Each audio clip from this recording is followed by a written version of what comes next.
Hello aspirants, welcome to civil rankers. जैसे कि आप सबको पता है कि हमने JKSSB जेई सिविल के अंडर जो पोस्ट आई हैं 508, उसके लिए हमने एक स्टडी प्लान स्टार्ट किया है। लास्ट 40 डे स्टडी प्लान रहेगा ये। इसमें हम क्या कर रहे हैं कि जो भी आप इसको क्रैश कोर्स का समझ लो, आप इसको ब्रशअप कोर्स समझ लो, कुछ भी आपको जो आपको ठीक लगे वो समझ लो, बट हमारा मेन मोटो यही रहेगा कि हम JKSSB तक हम स्टिक रहें, जो उसका सिलेबस है वो पढ़ें। हमें देखो गेट के लिए नहीं करना है, हमने AE के लिए नहीं करना है, या SSC के लिए भी। आप SSC आप क्योंकि SSC और कहीं ना कहीं SSB एक जैसे डालते हैं, बट ये चीज़ जो हाई लेवल है ES बोल लो, ठीक है ना। तो इनके लिए हमने नहीं पढ़ना, हमने पढ़ना है इसके लिए। तो हमारे ये स्टडी प्लान इसी के ऊपर बेस है कि हमने जितना भी पढ़ना है वो हमारा JKSSB के अकॉर्डिंग रहे। क्या मतलब कि हमने ज़्यादा डीप में नहीं जाना है, ये टाइम नहीं है डीप में जाने का। और जो बच्चे अभी जो है स्ट्रगल कर रहे हैं, जो मतलब लाइब्रेरीज में जाके लेक्चर कवर कर रहे हैं, उस नोट्स बना रहे हैं, ठीक है, तो उनको ये है कि भाई अभी जो है वो हार्ड वर्क करने का टाइम नहीं है, उसके ऊपर स्मार्ट वर्क करने का टाइम है, ठीक है। तो ये सारा मेरा ये इसमें यही रहेगा कि जो बच्चे अभी स्ट्रगल कर रहे हैं उनको हेल्प हो जाए, और जो भी कर चुके हैं अपनी मतलब कोर्स पूरा या फिर स्टडीज़ पूरी, तो वो एक उनका ये ब्रशअप कोर्स या क्रैश कोर्स समझ लो। इसमें जो है मैंने सारे MCQs या वो जो पार्ट रहेगा टॉपिक का, जो कि JKSSB के लिए जो पेट है वो टॉपिक, वो साथ साथ मैं आपको बताऊंगा। और जो जो क्वेश्चन आए हैं ये साथ साथ ही बताऊंगा। जैसे जैसे आप पढ़ते रहोगे, आप जुड़े रहोगे मेरे साथ, तो आपको पता चलता जाएगा, ठीक है। तो पूरा एंड तक देखो, और हर एंड में मैं आपको कोई अपडेट दूंगा, तो वहाँ तक आप मतलब पूरी एक बार देखोगे तो आपको समझ आ जाएगी, ठीक है। तो चलो चलते हैं विदाउट एनी डिले, हम अभी स्टार्ट करते हैं, ठीक है। हमने क्या करना है, हमने अभी स्टार्ट करना है सोम, ठीक है। सोम पहले हम सोम पढ़ेंगे। सोम में क्या है, मैकेनिक्स भी है, ठीक है। मैकेनिक्स को हम लास्ट में करेंगे, ठीक। इसको हम लास्ट में करेंगे जब हम सोम कंप्लीट कर लेंगे अपनी। ये 3 या 4 दिन में मैं कंप्लीट कर दूंगा सोम, ठीक है। उसके साथ साथ मैं सोच रहा हूँ एक लाइट सब्जेक्ट जैसे कि हाईवे हो गया या फिर इरिगेशन। हाईवे इरिगेशन ही करेंगे, इरिगेशन, ठीक है। इरिगेशन स्टार्ट करेंगे, इसके साथ साथ हम सोम के साथ इरिगेशन स्टार्ट रखेंगे। तो वो आपको साथ साथ मिलती रहेंगे। आप सब्सक्राइब कर लो चैनल को, जो भी अपडेट होंगी वो आपका पता चलती रहेंगी। तो मैं बस इतना बोलूँगा, ज़्यादा नहीं बोलूँगा, इतना कि भाई जिसने भी ये कोर्स अच्छे से कर लिया और ये रिवीजन कर ली, तो भाई उसके बहुत अच्छे चांसेस हैं कि वो क्लियर कर देगा। रिवीजन इज़ मस्ट, ठीक है। रिवीजन एंड कंसिस्टेंसी, ठीक। तो एंड तक बने रहो इसके साथ, ठीक। चलो हम अब स्टार्ट करते हैं सोम। ये आ गया हमारा सोम। मेरे हैंड रिटन नोट्स हैं, मैंने सारे अपने हाथों से बनाए हैं, अलग अलग जगह से जितने भी मैंने स्टडी करी है बुक्स को, MCQs को, उसके साथ, ठीक है।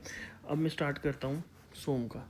सोम का मैंने कहना है कि ये सिंपल क्या है, इसमें अजम्पशंस क्या हमने लेनी है सोम में, वो बात करते हैं। अजम्पशन में आ गया कि जो हमारा नो क्रैक और wides in the material, material में कोई क्रैक कोई वाइड नहीं रहेगा, self weight is neglected, sudden cross section change is avoided in comparison material, ठीक है। सडन क्रॉस सेक्शन चेंज मतलब कि कोई एकदम से क्रॉस सेक्शन में चेंज नहीं आए मटेरियल के, ठीक है। और जो मटेरियल होगा इनकम्प्रेसिबल, कंप्रेसिबल नहीं हो पाएगा। ये सिंपल सी है, कुछ 4 चीज़ें जो एजम्पशन है जिस पूरे सो में, ठीक है। उसके बाद हमने हमारे पास ना एक चीज़ और मैं आपको बता दूं कि पहला जो हमारा एक छोटा सा टॉपिक है वो है प्रॉपर्टीज़ ऑफ मटेरियल, ठीक है, ठीक है। जिसमें कि वो आते हैं आपके डक्टिलिटी, मेलेबिलिटी, ये सारे, ठीक है। ये तो बहुत सिंपल है। ये तो मैं सोचूंगा कि मतलब अगर कोई स्टार्ट कर रहा है या जो भी है पढ़ाई में थोड़ा सा है, तो ये सिंपल सी चीज़ें ये पता ही होंगी, तो अपने लेवल पे भी वो कवर कर सकता है। हाँ, कुछ चीज़ें हैं जैसे ये टफनेस आगे, स्टिफनेस क्रीप वगैरह यहाँ पे लिखी हुई हैं। अच्छा, ये टफनेस क्या है, इसके लिखा है रेजिस्टेंस टू क्रैक, बस इतना सा याद रखना, कोई आपको फालतू नहीं लिखना। रेजिस्टेंस टू क्रैक, क्रैक को रेजिस्ट करने का जो होता है रेजिस्टेंस, उसको हम टफनेस बोलते हैं। अब ये देखो मैंने ना हर एक पूरे आपको पूरे जो मटेरियल में आपको ये दिखता रहेगा साथ साथ कि चीज़ को याद रखने का तरीका, ठीक है। शॉर्ट ट्रिक या जो भी सिंपल एक अपनी तरीके से, हर किसी का अपना अपना होता है। मैं अपना दिखाऊंगा, जिसको ठीक लगेगा वो उसको अडॉप्ट कर ले, बट अगर जिसको नहीं करना है तो वो नहीं करे, वो अपना कोई अच्छा सा बनाए, ठीक है। और अगर अच्छा है तो भाई मुझे भी कमेंट में ज़रूर बताएं, ठीक है। तो अब चलते हैं हम, ये TC बड़ा टफ़ है। अब इसका मतलब क्या, टफ़, टफनेस मतलब, ठीक है, ये आ गया टफनेस का टफ। अब जो बचा है TC, ठीक है। टीसी, टफ क्या, टीसी है, टिकट कलेक्टर जो होता है ना ट्रेन में, मैंने वही रखा, टिकट कलेक्टर बड़ा टफ है। टफ मतलब वो भाई सुनता ही नहीं है, तो टीसी से याद रखना है, सी मतलब क्रैक, ठीक है, सी से क्रैक, टी से टफनेस, टफनेस यहाँ से भी और टीसी, ठीक है। ये छोटा सी सिंपल सी बात है, यही भूल जाता है कभी कभी ना। Stiffness, resistance to deformation, stiff मतलब बहुत ज़्यादा स्टिफ है बंदा, यार ये मुड़ता ही नहीं है, कहते हैं ना ये बंदा स्टिफ बहुत है, तो ये मुड़ता नहीं है, तो मतलब डिफॉर्म नहीं होता, मुड़ना मतलब डिफॉर्म नहीं होता, चेंज इन द डायमेंशंस, ठीक है। Fatigue, resistant to fluctuate loading, ठीक है, फ्लक्चुएटिंग लोडिंग का रेजिस्ट करना, उसको जो लोड पड़ता है उसको रेजिस्ट करने के लिए, जो फ्लक्चुएट लोड होता है उसको हम बोलते हैं फटीग।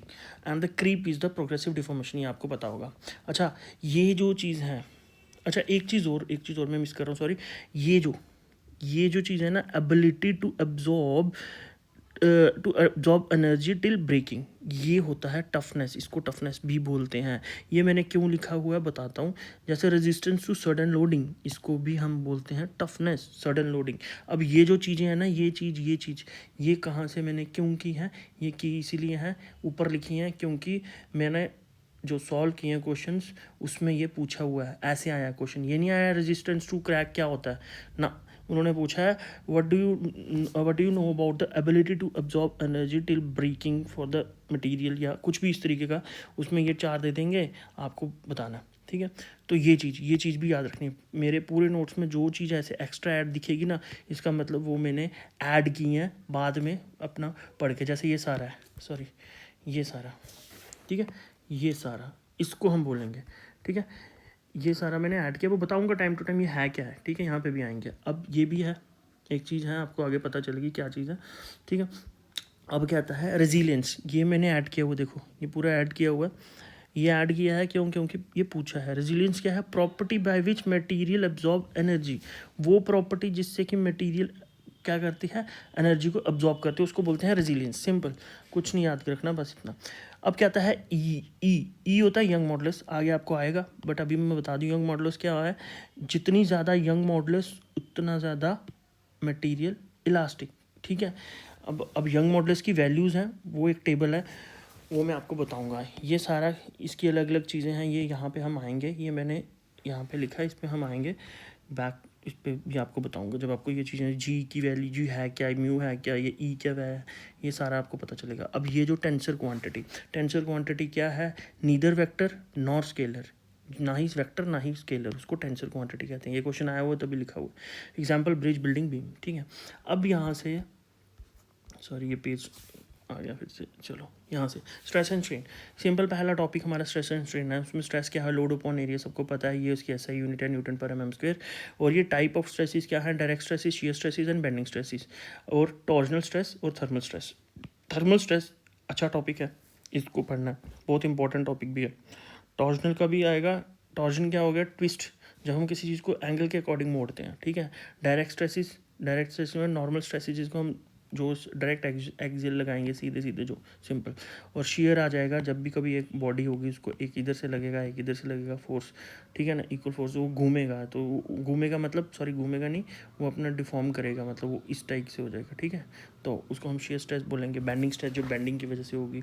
तो नेक्स्ट आ गया स्ट्रेन, तो नेक्स्ट हमारा आ गया स्ट्रेन को हम डिनोट करते हैं स्मॉल ई से, ये होता है change in dimension upon original dimension. अब डायमेंशन है भाई, यहाँ पे कुछ लोगों बच्चे क्या सोचते हैं कि D L upon L is the strain, नहीं, ये लेंथ का है, बट इसमें ये भी हो सकता है डेल्टा बी अपॉन बी और डेल्टा एच अपॉन एच, ये भी हो सकता है, कोई भी डायमेंशन हो सकती है, तो हमने ये डायमेंशन याद रखना, change in dimension upon original dimension. अब इसमें टाइप्स क्या आ गई, tensile strain, compressive strain, shear strain और वॉल्यूमेट्रिक स्ट्रेन। क्या आता है, टेंसाइल और कंप्रेसिव जो है इसको हम लीनियर स्ट्रेन भी बोलते हैं, ठीक है, ये लीनियर स्ट्रेन की कैटेगरी में आते हैं, तो हमने ये देखना याद रखना है। अब नेक्स्ट आ गया हुक्स लॉ, सिंपल है, कुछ नहीं है इसमें, बस इतना है, इंपॉर्टेंट है लेकिन। Stress is directly proportional to strain within elastic limit, ठीक है। इलास्टिक लिमिट के अंदर जो स्ट्रेस है और वो स्ट्रेन के प्रोपोर्शनल रहता है, जितनी ज़्यादा स्ट्रेस बढ़ाएंगे उतनी स्ट्रेन बढ़ेगी, ठीक है। कुछ इस तरीके का ग्राफ रहता है, ठीक है। इसके आगे भी जाता है बट वो नहीं करेंगे हम, इस तरीके ये आ गई इलास्टिक लिमिट, ठीक है। यहाँ से यहाँ तक ये स्ट्रेट लाइन जाएगा इस तरीके से, ठीक है। ये आपको पूरा पता चलेगा जब आप स्ट्रेस स्ट्रेन कर्व पढ़ेंगे, वो आगे जाके पढ़ेंगे, वो भी बहुत इंपॉर्टेंट है, ठीक। अच्छा, नेक्स्ट करते हैं हम, क्या बोलते हैं इसमें। अब आ जाता है जब हम प्रोपोर्शनैलिटी हटाएंगे उधर कांस्टेंट लगाएंगे, कांस्टेंट को बोलेंगे मॉडुलस ऑफ इलास्टिसिटी। ये मॉडुलस ऑफ इलास्टिसिटी, ये कांस्टेंट किसके इक्वल हो जाएगा, स्ट्रेस अपॉन स्ट्रेन के इक्वल हो जाएगा। अब जो ये है ये बहुत इंपॉर्टेंट चीज़ें हैं, याद रखना। यंग नेक्स्ट आ गया हमारे पास बल्क मॉडुलस। बल्क मॉडुलस क्या बोलता है कि या बहुत इंपॉर्टेंट है ये, क्योंकि ये भूलने के पूरे चांस है। ये दोनों क्या है, एक शेयर के साथ करता है डील, एक लीनियर स्ट्रेन के साथ करता है डील, और ये किसी ऐसा कुछ नहीं है। इसमें सिंपल क्या है, स्ट्रेस स्ट्रेन तो वही रहेगा, stress upon strain, but normal stress upon volumetric strain याद रखना है, ये है बल्क मॉडुलस। अब एक चीज़ आती है, एक चीज़ क्या आती है कि हमने इसको याद कैसे रखना है यार, कैसे करना है, याद कुछ नहीं है। ये जो चीज़ है ना, ये चीज़ आपको मोस्ट ऑफ द मतलब क्वेश्चंस में आपको ये दिखेगी, ई की वैल्यू, ठीक है। तो ये तो याद रहेगा, यंग मॉडुलस है, ठीक, ये तो याद रह जाएगा। बट ये जो याद रखने के लिए हमने क्या करना है, रिजिडिटी है ना, जी जो है कुछ ज़्यादा इसमें फोकस आ रहा है, जी, ठीक है। तो यही जी को हमने ये जी बना देना है, स्मॉल जी, रिजिडिटी को ऐसे बनाना है, ठीक है। और दूसरी बात, बल्क मॉडुलस क्या कहता है कि बल्क के, ये याद रखना है, ये के को इस के से याद रखना, ठीक है, ये याद रखना। अब आता है ई की वैल्यू, जो मैंने ऊपर बताई थी ना, ई की वैल्यूज़, जिससे हमें ई से क्या पता चलता है, ई से पता चलता है कि ई जितना ज़्यादा उतना ज़्यादा इलास्टिसिटी, ठीक है, उतनी ज़्यादा, ठीक है। अब हमें पता कैसे चलेगा, क्या क्वेश्चन आएगा, वहाँ क्वेश्चन आएगा which of the following is the more elastic, ठीक है। मोर इलास्टिक कौन सा है, हमें ये टेबल याद रहेगा, इसकी वैल्यू याद रहेंगी तो हमें वो कर पाएंगे, ठीक है। अब हमने ये याद कैसे रखनी है यार, ये पता है आपको, स्टील सबसे ऊपर आता है और सबसे नीचे आएगा टिम्बर। हमेशा क्या होता है, सबसे इंपॉर्टेंट चीज़ होती है मैक्सिमम और मिनिमम वैल्यू, ठीक है, ये मोस्टली पूछी जाती है। तो हमने ये बिल्कुल याद भूलनी है नहीं है, ये पहले दो और लास्ट के दो, बाकी जो पूरे कर सकता है याद तो बहुत अच्छी बात है, जो नहीं कर सकता उसको ये दोनों याद रखने हैं, ठीक है। ये वैल्यू इसके साथ आ गई, जहाँ पे आपको सीरीज़ में देंगे उसमें से आपको ये वैल्यूज़ याद रहेगी, वैल्यू के अकॉर्डिंग आप उधर से बता देना कि कौन सा मोर इलास्टिक है, कौन सा लीस्ट इलास्टिक है, ठीक है। हम चलते हैं नेक्स्ट आगे, लॉन्गिट्यूडनल और लेटरल स्ट्रेन, ठीक है। लॉन्गिट्यूडनल स्ट्रेन और लेटरल स्ट्रेन में क्या आ गया, कैसे लॉन्गिट्यूडनल स्ट्रेन आता है अलोंग द अप्लाइड लोड, ठीक है, अलोंग द अप्लाइड लोड। अगर हम ये मटेरियल एक बॉडी लें, उसके यहाँ पे, इसके अलोंग हम यहाँ पे लोड लगा रहे हैं, ठीक है, ये इसके अलोंग जो लोड वो स्ट्रेस लगेगा, वो स्ट्रेन लगेगा, उसको हम लॉन्गिट्यूडनल स्ट्रेन कहेंगे। अब यही एक बॉडी बनाते हैं, ये है, इसके परपेंडिकुलर जो लगेगा वो स्ट्रेन, उसको हम लेटरल स्ट्रेन बोलेंगे, ठीक है। एक याद रखें, दूसरा आएगा लॉन्गिट्यूडनल हमेशा अलोंग, दूसरा परपेंडिकुलर, ठीक है, ये याद रखना है। इसका फ़ायदा क्या है, इसका फ़ायदा इधर है, पॉइजन्स रेशियो में, बहुत इंपॉर्टेंट चीज़ है ये, बहुत बार पूछी गई है इसमें क्वेश्चन। इसमें क्या बोलते हैं, ये डिनोट करते हैं म्यू से और 1/m से भी किसी बुक्स में किया है, ठीक है। अब mu is lateral strain upon longitudinal strain, lateral strain upon longitudinal strain क्या होता है, पॉइजन्स रेशियो, जिसको हम म्यू से करते हैं। अब म्यू की वैल्यू क्या होगी, ये याद रखनी है, ये इंपॉर्टेंट है यार, क्योंकि ये चीज़ याद रह जाएगी, ये इसमें क्वेश्चन बहुत बनते हैं, ठीक है, बहुत क्वेश्चन बनते हैं। क्या आता है कि म्यू की वैल्यू 0 से लेके 0.5 तक होगी जर्नल में, बट आइडल कंडीशन में म्यू की वैल्यू -1 से लेके 0.5 तक होगी, ठीक है, ये याद रखना। और एम की वैल्यू 3 से लेके 4 के बीच में होगी, ये एम की वैल्यू, ठीक है। कभी कभी पूछ लेते हैं मैक्सिमम और अल्टीमेट स्ट्रेस, अल्टीमेट चीज़ क्या होगी, कहते हैं ना यार अल्टीमेट बंदा, अल्टीमेट मतलब मैक्सिमम क्वांटिटी उसकी, मैक्सिमम चीज़ जो उसमें होगी। और वैसे ही अल्टीमेट स्ट्रेस का मतलब कितनी ज़्यादा स्ट्रेस वो झेल सकता है, ज़्यादा से ज़्यादा, इससे ऊपर वो नहीं झेल सकता। वो कैसे नहीं कहा, अल्टीमेट स्ट्रेस वही होता है, स्ट्रेस होता क्या, लोड अपॉन एरिया, बट यहाँ पे कौन सा लोड, अल्टीमेट स्ट्रेस है तो अल्टीमेट लोड आएगा, ठीक है। और ओरिजिनल क्रॉस सेक्शन एरिया, नीचे ओरिजिनल क्रॉस सेक्शन एरिया रहेगा। अब ब्रेकिंग स्ट्रेस और रप्चर स्ट्रेंथ, ये पूछा जाएगा, रप्चर स्ट्रेंथ पूछ लेंगे। ब्रेकिंग स्ट्रेस अगर ये हमेशा जितने पूरे सोम में या पूरी अपने इंजीनियरिंग में जो ये और करके आते हैं ना, इसको हम ये भी बोलते हैं, उसको हम भी बोलते हैं। हम क्या करते हैं, हम ब्रेकिंग स्ट्रेस तो पढ़ लेंगे बट ये भूल जाएंगे, बट उधर अगर ये पूछ लिया तो हम बोलेंगे हमें आता ही नहीं, बट आपने पढ़ा हुआ है भाई। तो इसको याद रखना है, एक जितने भी नाम होते हैं सबके उसको याद होना चाहिए। ब्रेकिंग स्ट्रेस इक्वल टू वैसे ही लोड अपॉन एरिया होता है, ठीक है। ठीक है, उसको लोड कौन सा, लोड एट किस पे, ब्रेकिंग स्ट्रेस है तो ब्रेकिंग पॉइंट पे, ठीक है, जहाँ पे जिस पॉइंट के बाद वो टूट जाएगा मटेरियल, तो breaking point upon original cross section area, cross वही ऊपर सी वाली चीज़, ठीक है। तो ये याद रखना है। अब नेक्स्ट हम करते हैं deformation of a body subjected to axial load, ठीक है। एक्सियल लोड के ऊपर जो डिफॉर्मेशन आएगी बॉडी में वो क्या है, पहले उससे क्या है, ये मैंने स्टार लगाया है, ये बहुत इंपॉर्टेंट है क्योंकि ये क्वेश्चन में आया हुआ है पहले। कहता है गॉज लेंथ क्या होती है, वो लेंथ जिसके लिए टेंसाइल टेस्ट में, जब हम टेंसाइल टेस्ट करते हैं उसमें स्ट्रेन रिकॉर्ड किया जाए, उसको हम बोलते हैं गॉज लेंथ, ठीक है। ये क्या करते हैं, एक्सटेंसोमीटर से रिकॉर्ड करते हैं, ये भी याद रखना, ठीक है। डिफॉर्मेशन ऑफ अ बॉडी, अब हम डिफॉर्मेशन ऑफ बॉडी कैसे निकालना है, अगर आपको ये डायरेक्ट है फार्मूला, ठीक है, बट हम निकालेंगे कैसे अगर ये फार्मूला भूल जाए, क्योंकि ये फार्मूला बहुत इंपॉर्टेंट है यार, इसको याद रखना है, ठीक है। अगर ये फिर भी भूलता है तो हम कैसे निकालते हैं, हमें पता स्ट्रेस लोड अपॉन एरिया है, स्ट्रेन ये है, change length upon original length, तो हमने ये क्या कर दिया इसका, आपका ई की वैल्यू सिग्मा अपॉन ई है, तो हम ये इधर ले आएंगे और ये सिग्मा अपॉन कैपिटल ई यहाँ पे रखेंगे, इसकी वैल्यू ये डालेंगे, इसकी वैल्यू ये डालेंगे, तो हमारे पास ये आ जाएगा, ठीक है। अब इसमें ये याद रखने वाली चीज़ है, क्या है ये ए ई को हम बोलते हैं एक्सियल रिजिडिटी।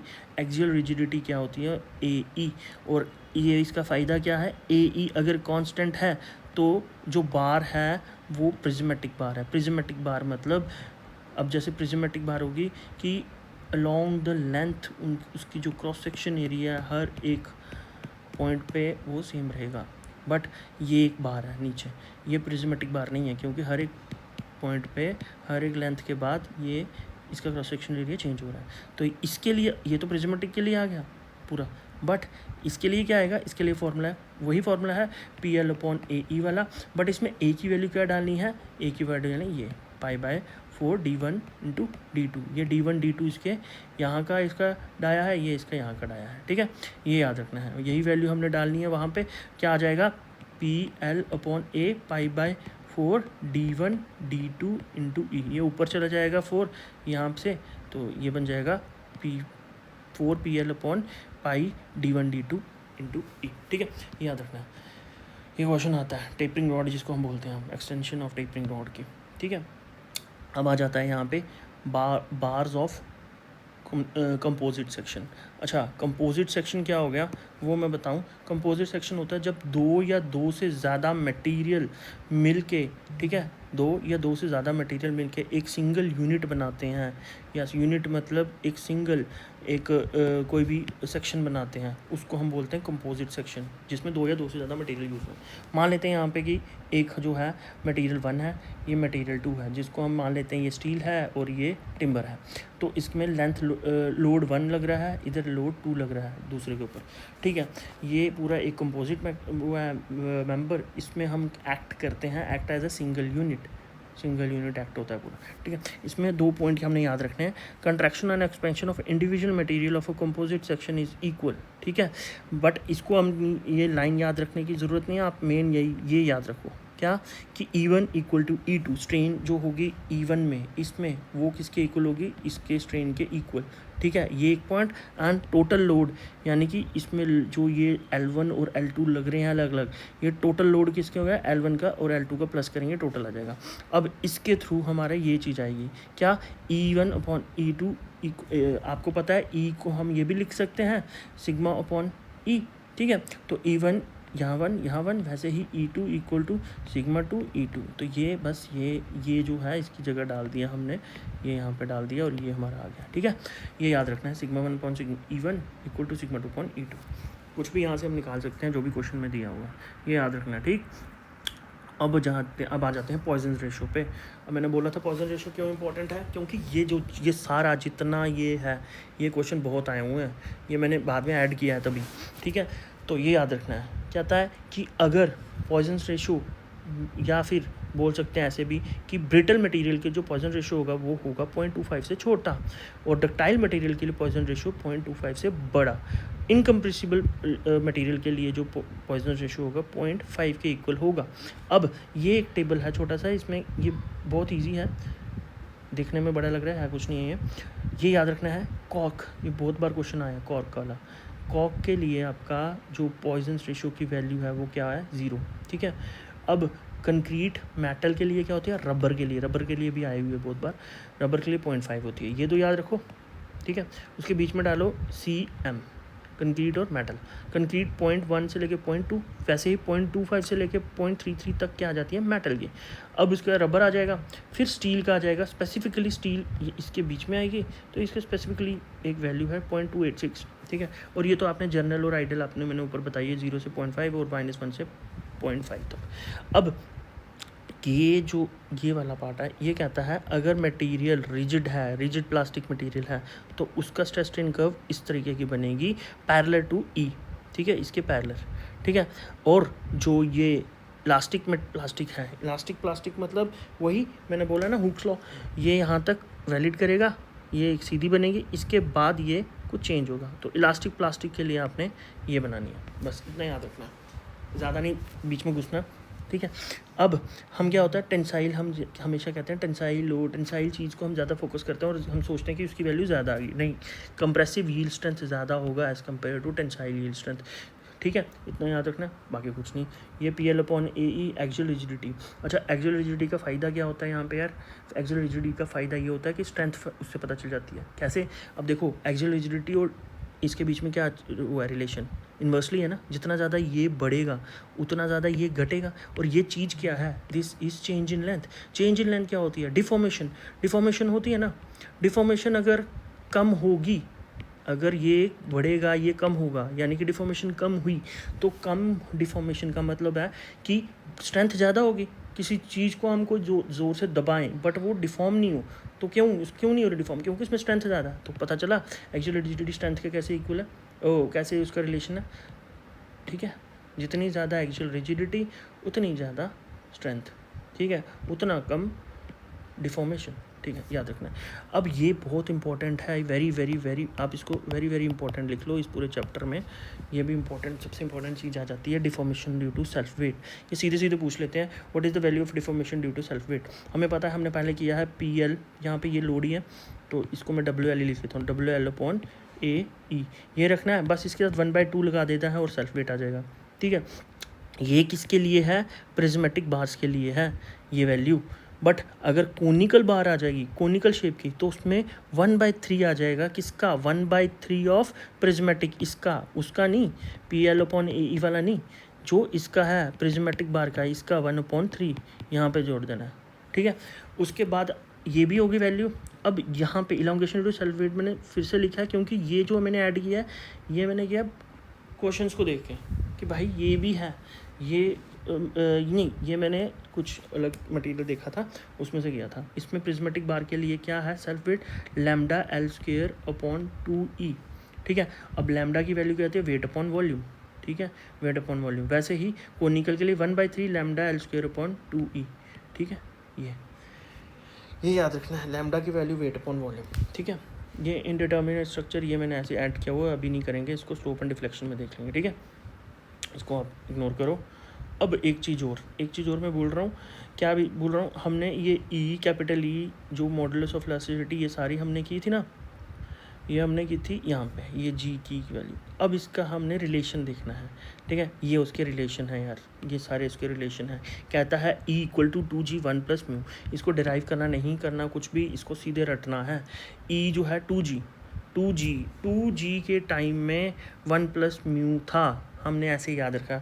2G जब हमारा नेट चलता था तब हमारे पास 1 + μ था, बट 3G जब आया तो 3G हट के क्या हो जाएगा, 3K बना दिया, ठीक है। कुछ भी याद रखना, याद रखने की बात है, तब क्या हो जाएगा 1 - 2 μ, ठीक है, 1 - 2 μ हो गया। अब E क्या है, E जो है वो है 9 kg है, ऊपर लिखना है 9 kg 9 kg 9 kg/3K + G, ठीक है। इसको तोड़ना है 3 में, 3 × 3, ठीक है, 3 k प्लस जी। अब ये इम्पोर्टेंट है, ठीक है, क्योंकि इसमें म्यू है। म्यू इक्वल टू, ये अलग बिल्कुल देखना, म्यू इक्वल टू, म्यू में अब क्या करना है, म्यू जो है, क्योंकि ये इसमें ना इंपॉर्टेंट है, समझ लो ऐसे समझने के लिए, ये इंपॉर्टेंट है। इंपॉर्टेंट में क्या है, तो ऊपर भी 2 वैल्यू आएंगी, नीचे भी 2 वैल्यू आएंगी। देखो इसमें एक ऊपर आई, बाकी 2 नीचे, बट इसमें म्यू के साथ 2 वैल्यू ऊपर आएंगी। अब आएंगी क्या, 3 2 6, 3 2 6, ठीक है, और ये 2 नीचे रहेगा। अब आएगा क्या, के जी, यही वाला के जी, ठीक है, और के जी नीचे, के जी ऊपर के जी नीचे, बट ऊपर माइनस करके आएगा, ऊपर हमने कम रखना है, नीचे प्लस रखना है, ठीक है, ये याद रखना है, ठीक है। ये जब आप इसको 2-3 बार पढ़ोगे हो जाएगा, ठीक है, अपने टेक्निक भी लगा सकते हो, ठीक। अब हम नेक्स्ट चलते हैं। ये भी हो गया हमारा, ये भी हो गया, ये भी हो गया, हम थे यहाँ पे, ठीक है। हाँ, अब हम ये प्रिंसिपल स्ट्रेसेस हैं, हम नेक्स्ट जो हमारे होगी वीडियो, उस पर हम प्रिंसिपल स्ट्रेसेस पढ़ेंगे। हम इस पर डीप में नहीं जाएंगे, डीप में नहीं जाना यार, क्योंकि हमें बस इसके कुछ हमें जो वो है पता होना चाहिए, कंसेप्ट होता क्या है उसमें, कहाँ पे ये लगते हैं, होती क्या चीज़ें हैं, ठीक है। और दूसरी बात, इसके फॉर्मूलेस याद रखने हैं, वो रटने हैं, ठीक है, वो मैं आपको बता दूंगा, वो आपने करना है। अब एक और चीज़ मेरा क्या है अपडेट देने का, अब लास्ट का ही अपडेट है कि अब जैसे जैसे मैं आपको करा रहा हूँ ना, हर एक चैप्टर जैसे कंप्लीट हो जाएगा। मान लो स्ट्रेस ट्रेन कंप्लीट हो गया पूरा, नेक्स्ट वीडियो में मैं अब कंप्लीट कर दूंगा स्ट्रेस ट्रेन, और उसी टाइम में मेरे को मैं जो है आपको क्वेश्चन दूंगा।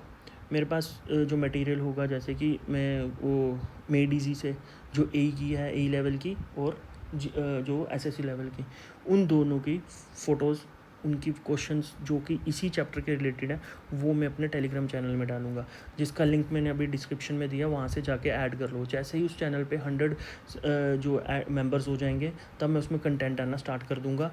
प्लीज़ इसको सब्सक्राइब करो, और अपने फ्रेंड्स को जो भी आपके नियर एंड डियर्स हैं, उनको ये वो लिंक सेंड करो, और उनको बोलो कि जल्दी से जल्दी टेलीग्राम करें, क्योंकि हमारे पास इतना टाइम नहीं है, और हमने थोड़ी टाइम में बहुत ज़्यादा चीज़ें कवर करनी है, मतलब ऑलमोस्ट सारी करनी है। तो बस कंसिस्टेंट रहना और इसको देखते रहना, ठीक है। All the best and God will help you. Okay.